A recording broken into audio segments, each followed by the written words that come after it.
Welcome back to the Getting Lucky podcast with Robert Curtis. I'm your host.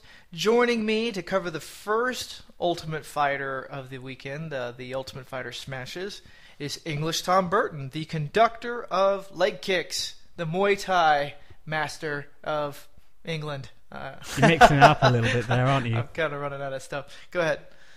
Yeah, you're really mixing it up with those names, aren't you? Yeah, for Mitchell, who's going to join us in part 2, I started calling him the Professor of Pain. Yeah. Does he inflict pain on anyone else? No. Is he a professor? No. That's what I call him. He mind fucks you though. I am calling him the master of MMA math. There's an inside joke there. Yeah. Anyway, Tom, how you doing? I'm good. It was a great week of fights, actually. Yeah, they've been on a nice little streak ever since Fox 5. Yeah, I did actually prefer the Smashes, though, I have to say. Just because of Hector Lombard and Pearson and George Sotiropoulos as well.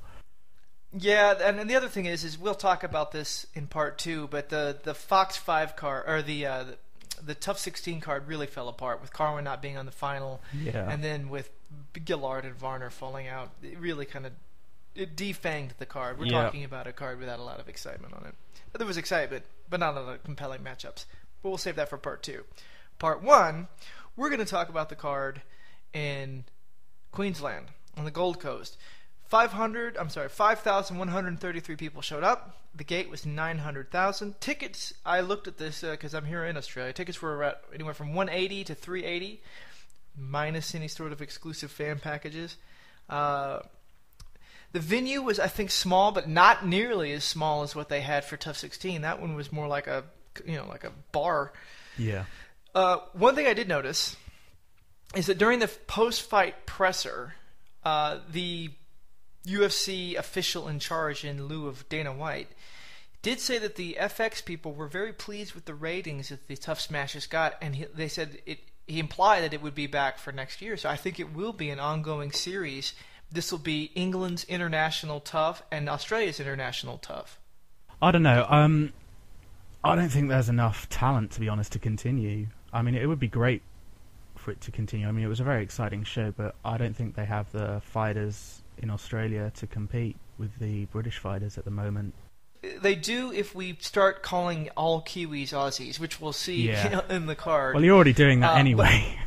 Yeah, we already do. I mean, let's face it. It's like, I guess your version of our Kiwis would be like Welsh or Scottish. Well, not really, because it's still all in the United Kingdom. I mean, we have a Northern Irish fight on our side as well. The other thing is if you think about how the weight classes stack up, if they did 2 weight classes this show, they did welterweight and lightweight. If they do 2 weight classes or 1 weight class, and they only do the show once a year, they won't be coming back to the same weight class for 5 years. That's if they do 2. If they do 1 weight class per show, then they could conceivably only come back to the lightweights every 6 or 7 years. So that'll actually give enough time to backfill talent. You know what I mean? Yeah, another thing as well is the Ashes, the series which this is parodying, it goes on for every 1.5 years, so that it's always in the summer. It's always in the summer in England, and it's always in the summer in Australia. So if they wait 1.5 years, they could come over to England, and you know how the UFC production, it always does it in Las Vegas with all this sunshine. I mean, you couldn't do that in England in the middle of winter because it would just look like a shithole, to be honest. Well, in the summertime, really, England? Yeah, it's pretty nice in the summer. Yeah, okay. Have you ever been outside of England? Do you know that there is something called a big red fiery ball in the sky called the sun? Yes, it's beautiful. I've been to Greece. I know. I've been to Spain. So let's take a look at the prelims. We don't have a lot of time to chat, so I'll just read them off, the results, and then if there's anything that stands out to you, Tommy, then let me know. Yeah. First match was a light heavyweight. Cody Donovan defeated Nick Pinner via TKO in the first round. The next one was a lightweight. Mike Wilkinson defeated Brendan Loughnane by decision. Yep. 29-28, 29-28, 29-28. Welterweight, Benny Alloway with a beautiful front kick knocked out Manny Rodriguez in the first round. Welterweight, Mike Pierce defeated Seth Baczynski via decision, 30-27 and 2 29-28. Lightweight, newly lightweight, Joey Beltran defeated Igor Pokrajic via decision, all 30-27. And finally, an extremely outmatched Yautsin Meza was KO'd by Chad Mendes in the first round. Anything there you want to talk about? Well, Yautsin, he was a late replacement. I mean, we all saw it coming. You know, you have to give him props for stepping up, you know, against a guy like Chad Mendes, who's a top featherweight. Not too far off of a title shot with Jose Aldo. Yeah. Yautsin Meza really... I mean, he took one for the team. Hopefully that gives him a little bit of, a nice little credit line with Dana for a losing streak. Yeah. I will say this. I thought the best fight... There are three things I want to say. I thought the best fight of the undercard was Mike Wilkinson versus Brendan Loughnane. Mike Wilkinson is fearless.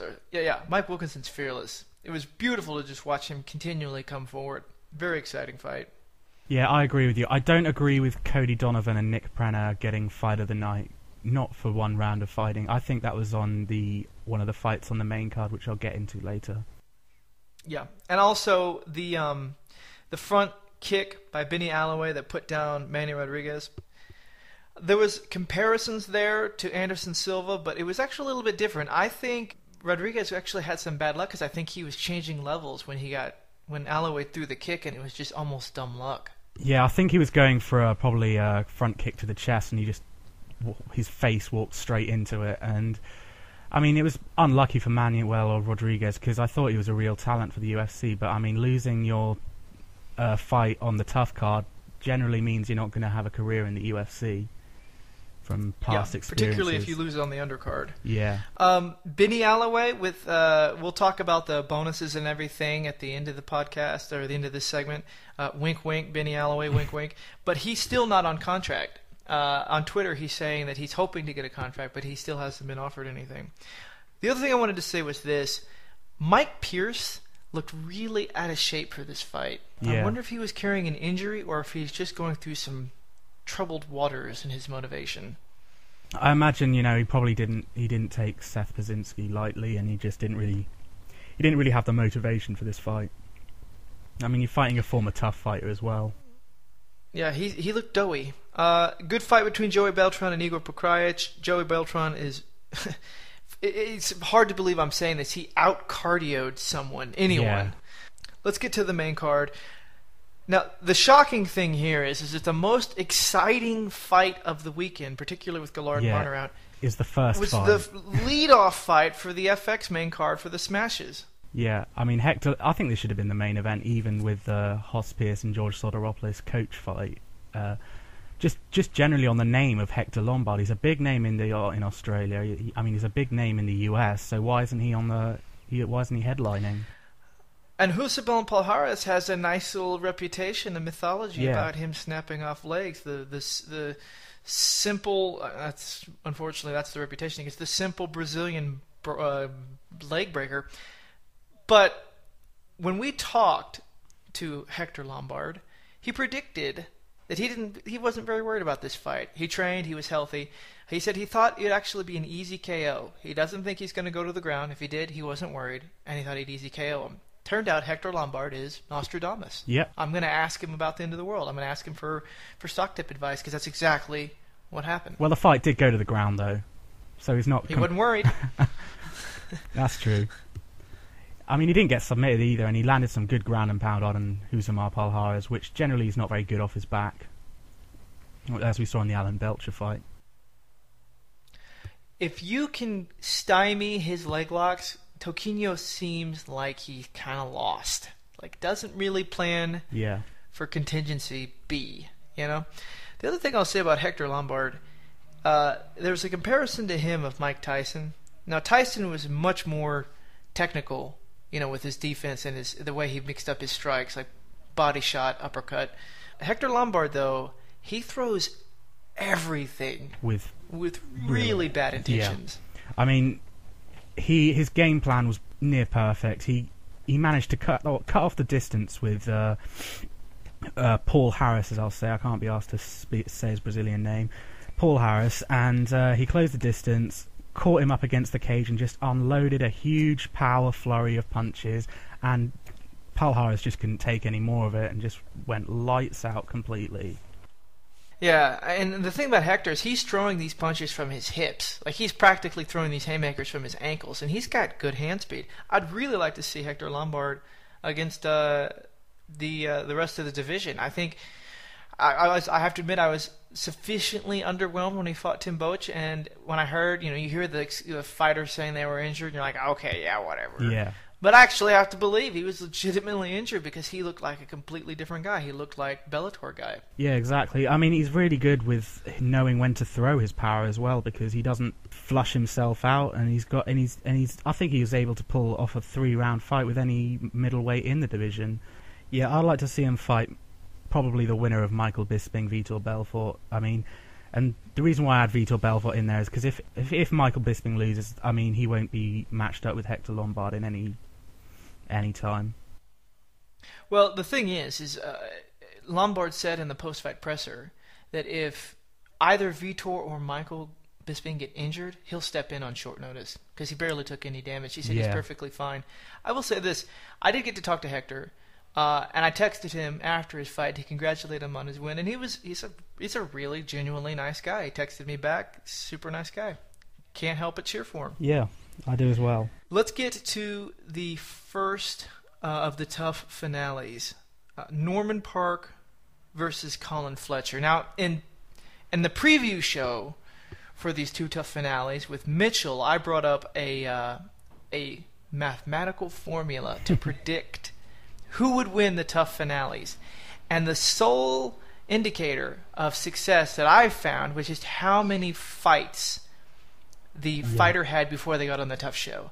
And if you look at the last, you go back, the last 6 seasons, 7 out of 8 of these winners have conformed to that for an 88% success margin with my formula. And I'm happy to state that at least on the Australia card, my prediction was absolutely 100% accurate. In this fight, Norman Parke pulled out a decision victory over Colin Fletcher. Norman Parke having significantly more fights. Yeah, generally the more experience you have, the better you generally do in TUF, and I'd have to agree with that. I mean, the problem that Colin Fletcher had was he's a very lanky guy, but like Stefan Struve, for his half his time in the UFC, doesn't know how to use his reach advantage. And because he's the taller guy as well, he can get easily tangled up with the grappler. He lacked the strength that Norman Parke had. The thing that I noticed was that in round 1 and 2, Colin Fletcher didn't really seem like he was mentally in the moment. And I'll say that because in round 3, at least for the first 3 minutes, he started working his leg kicks and he started working his jab. And whether Norman Parke was taking round 3 off because he had 2 solid rounds, I can't say for certain. But Colin Fletcher looked a lot better in round 3. I don't think he executed his game plan, or at least used his reach as much as he could have. Well, that was because Norman Parke was able to close in on the distance and initiate the clinch. I mean, in the 3rd round... So you're thinking in round 3 that Norman Parke was kind of taking a breather because he had the decision already wrapped up? Yeah, I just think he was trying to go for fight of the night and just try to knock him out and get the finish and finish his TUF stint with a finish. After the fight, this is why this sport is so beautiful. The two guys are friends. They're mates, as we might say in our respective home countries. Colin Fletcher comes over, congratulates Norman Parke, and then walks away, absolutely unveiled his emotions on his face, overwhelmed with grief. He does actually get a little bit of a consolation prize. We'll talk about that when we get to the season and card bonuses. But just a kind of a beautiful moment. If you're a fan of the sport and you like sport in general, seeing two fighters still be, very congratulatory after the fight, and then seeing another fighter really have his heart broken because you can see how important it was to him. It was a beautiful moment. Yeah.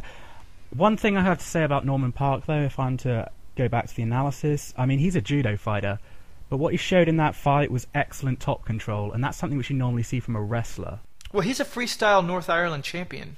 Yeah, exactly. His judo, which is very helpful in the clinch, and his wrestling, which gives him the top control, I think he could be a real serious contender in the lightweight division, because if you remember, the lightweight division is mostly filled with strikers, not grapplers.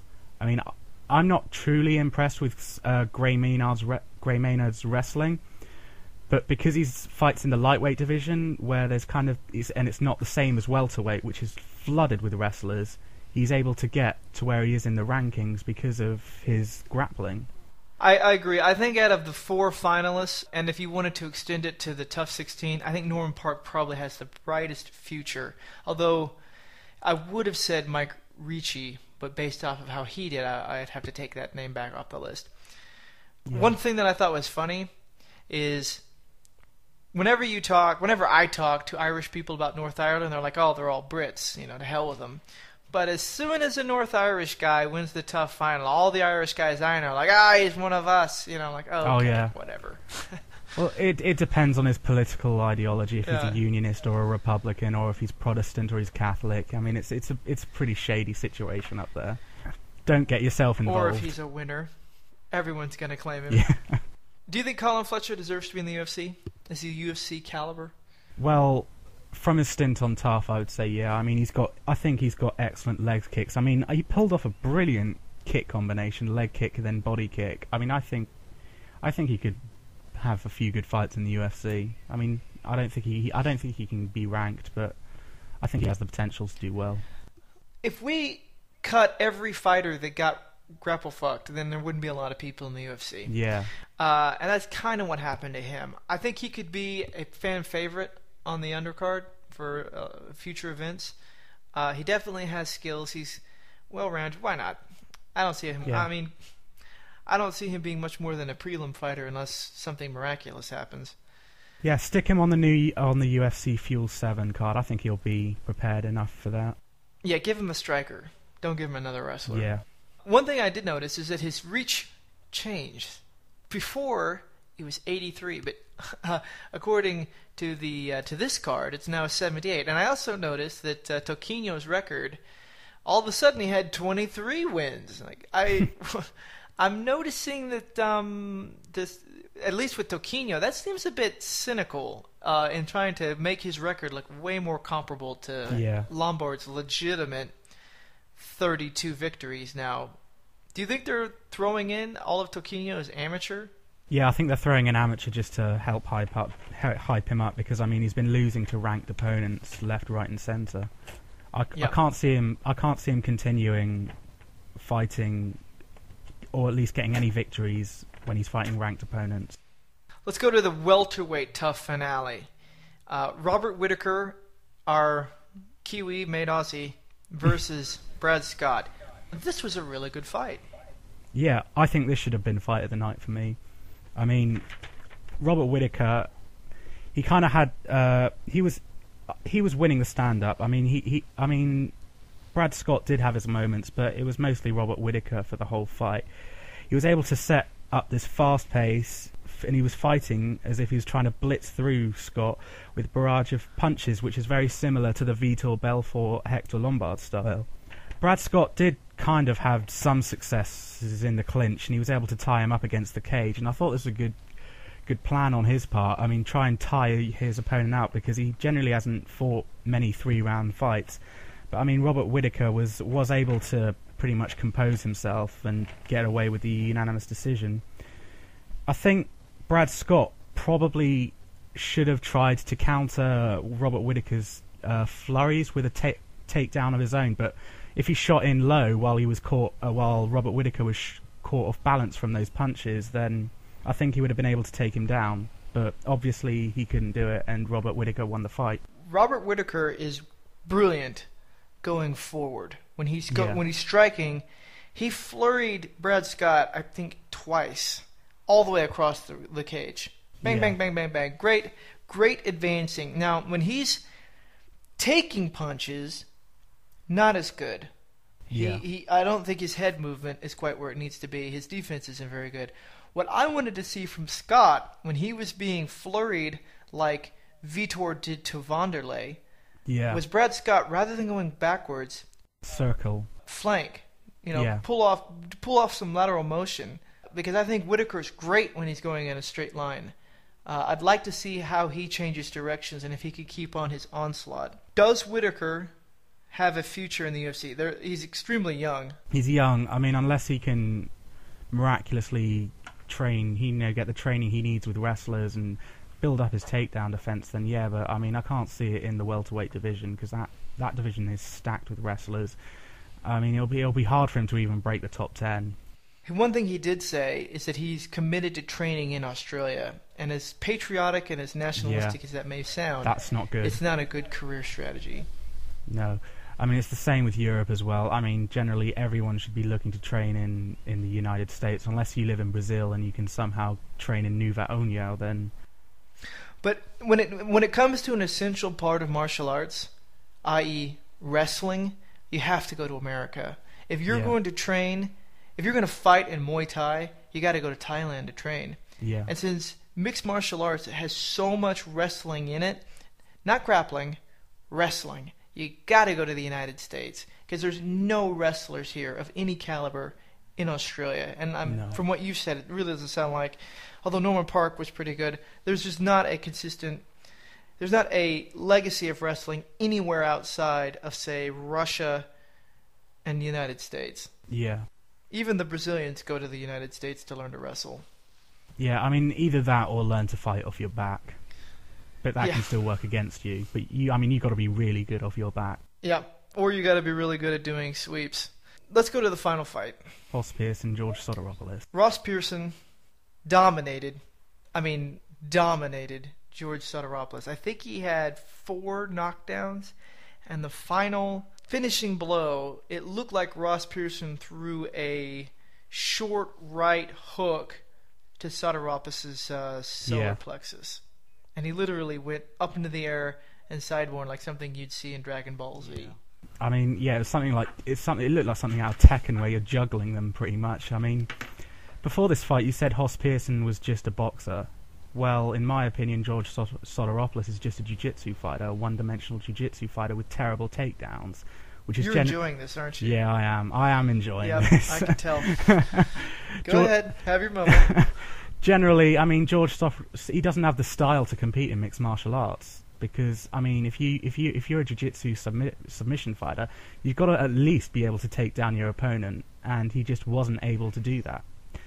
I mean, Ross Pearson, I mean, he's not known for his takedown defense, but it was adequate enough to stop George Sotiropoulos. And the only time he was taken down was because he got caught up on the fence from trying to finish George Sotiropoulos.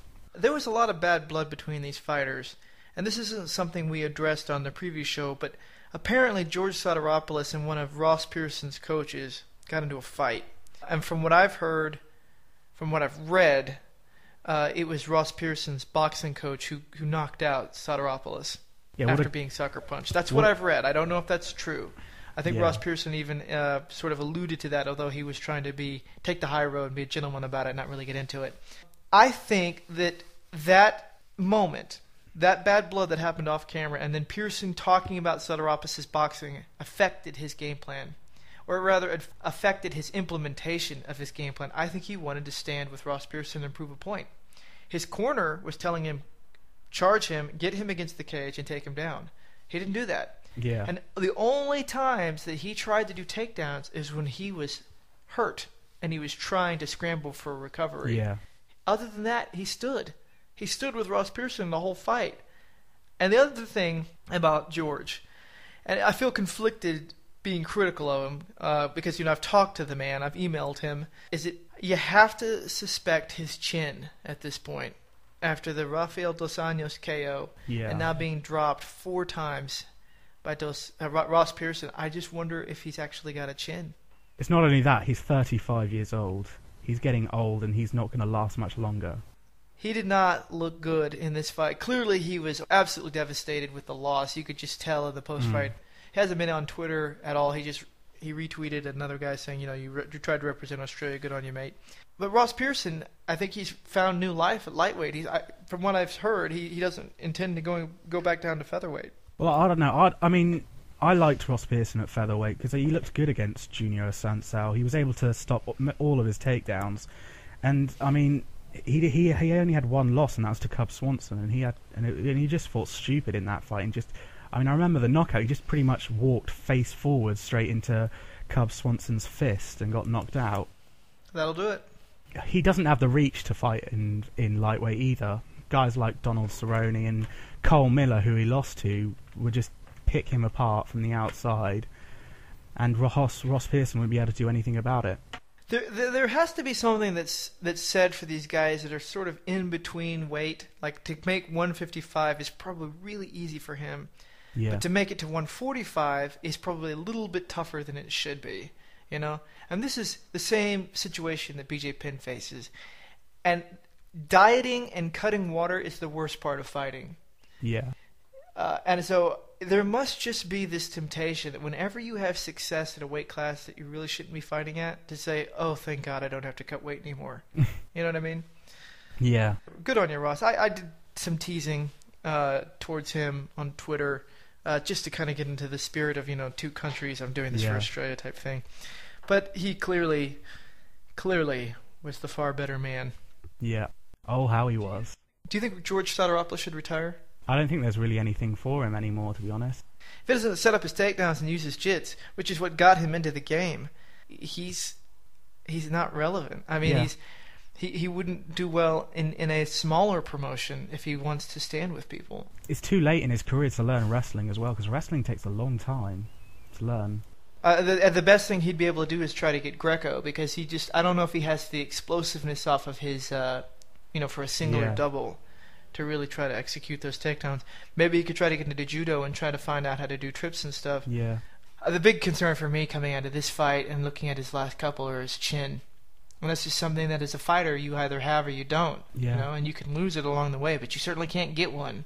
So, again, hats off to Ross Pearson, but not a very good night in that regard. But other than that fight, I picked all the winners. I was 3-1 for the night. I think I was wrong on Colin, Fletcher, Manny Rodriguez, and I think that was it, actually. You also picked Brad Scott over the Aussie. Brad Scott over the Aussie. I swear I picked Robert Whittaker. We can go to the tape. Oh, well. All right, so here are the bonuses. For the season, the sub of the season was Colin Fletcher. That's $25,000. That's his consolation prize. Yeah. So he doesn't come away with nothing. KO of the season was Robert Whittaker and a contract. Fight of the season was Brad Scott versus Benny Alloway.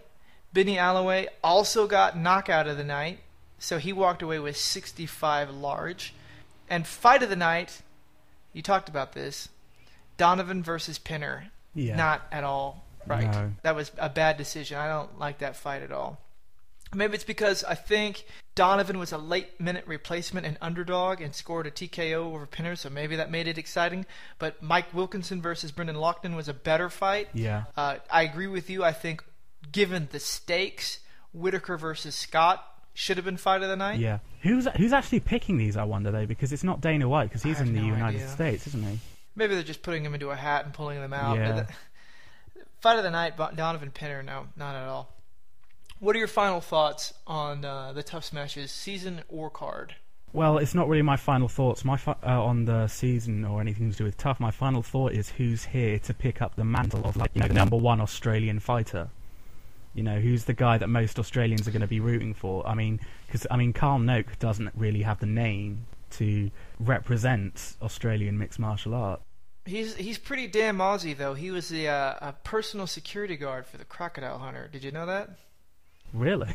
Yeah, he sure was. So here's the thing about Australia. We're really, like America, but more so, I think, it's a nation of expats. Yeah. Even the true blue Aussies are English and Irish. So I don't think that it's a problem for us to embrace an expat. I'm an expat. I'm still an American citizen. I feel it's important to state that at every opportunity. Just in case, terrorists happen, and I know America will come and get me. Anyway, I think it's okay for us to embrace an expat. And for that reason, Hector Lombard is clearly going to be our guy. Even that... Hey, he's Aussie, man. I think he's married to an Australian. His kids are Aussie. Ran around the ring with an Aussie flag. He's embraced it. We'll embrace him. Hector Lombard's our guy. And what a guy to have. You don't have anyone on that caliber. Okay, if you say that, we're taking Alistair Overeem, because he was born in England. Yeah. Hounslow, so England. You want your national fighter to be a juice monkey. That's cool. I understand what you guys are all about now. Cheating's the way. If you're not cheating, you're not trying. Yeah, that's right. I do think that for the second season of The Ultimate Fighter, if if Vitor Belfort doesn't drop out of the Bisping fight. I would love to see Hector Lombard versus Michael Bisping. Michael Bisping will drive Hector Lombard crazy because Lombard's not a talker, and English isn't his first language. So he sort of struggles to find the words. You can see that in his interviews. Yeah. So Lombard will go crazy, and it'll all be built up into this massive fury as Michael Bisping uses the English wit to confound him at every turn. Be a beautiful match. Also, pick a bigger weight class. Yeah. I'm sure there's plenty of Kiwis that are good size. All right, well, that'll do it for us. That is the show. We went a little bit long, so I'll bring you the TUF 16 finale on part 2 of the podcast. Look for that later today or maybe even tomorrow. I want to give a thanks to my co-host, English Thom Burton. Be sure to check us out on whatculture.com. Look for us on MMAshare.com, the global network of fans, and subscribe to us on iTunes. Thanks again, and again, look for part 2. Thanks. Bye. スパーク空高く三鷹合体ゲッターロボだ